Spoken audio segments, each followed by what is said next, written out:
C'est le moment de la moisson en Côte d'Ivoire. Mais ce riz n'est pas destiné au repas.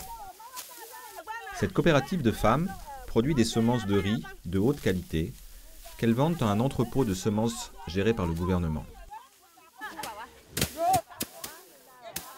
Dans un pays fragilisé, après une décennie de guerre civile, ces cultivatrices jouent un rôle clé dans la réduction de la pauvreté. Madame Nyandia Fofana est la présidente de cette coopérative.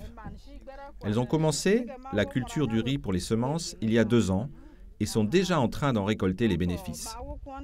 Avant, on souffrait. Souvent même ce que tu veux manger là, tu n'en trouves pas. Mais quand on vend le riz là, le riz des semences, on prend pour payer manger. On est bien nourri maintenant.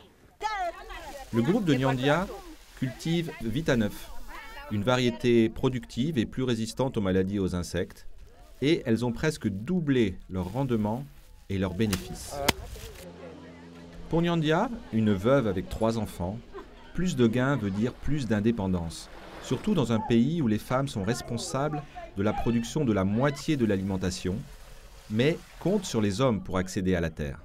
Maintenant, grâce au riz là, nous on peut construire maison. Les femmes là, il y a des femmes ici là qui construisent maison, qui payent moto, qui font tout comme les hommes. Donc on est la même chose que les hommes. Pour assurer que les semences sont de haute qualité, Nyandia a besoin d'un certificat du gouvernement et doit suivre des règlements stricts, depuis le choix du terrain jusqu'à la façon correcte de faire sécher les semences. Qu'est-ce que c'est que la semence de qualité? Avec 30 autres producteurs de riz de différentes zones, Nyandia a été sélectionné pour suivre un stage de formation intensif et a eu l'opportunité de partager des expériences avec d'autres riziculteurs. Jusqu'à maintenant, plus de 800 producteurs ont suivi un stage de formation pour cultiver des semences de qualité. Toutes les semences produites sont envoyées dans un entrepôt gouvernemental. Là, des machines séparent les bons grains des mauvais. Après un 3e contrôle final de qualité, ils sont stockés jusqu'au prochain semis où ils vont être distribués à des centaines de cultivateurs. Au bout de ces 10 années-là, on a sur le terrain des semences dégénérées. Donc cette formation a permis de mettre vraiment des semences de qualité depuis l'année dernière.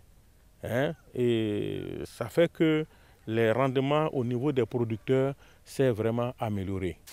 Mais il n'y a pas que du riz. Des variétés de maïs, d'igname et de manioc ont aussi été améliorées. Le projet a été financé par des fonds provenant de la Facilité alimentaire de 1 milliard d'euros de l'Union européenne. Il a été mis en œuvre par le FIDA, agence spécialisée des Nations Unies dans le développement agricole. Tirant avantage des bons augures pour la sécurité et la stabilité politique, les activités de ces projets permettront de rattraper le temps perdu. En Côte d'Ivoire, le combat contre la pauvreté va de pair avec le maintien de la paix.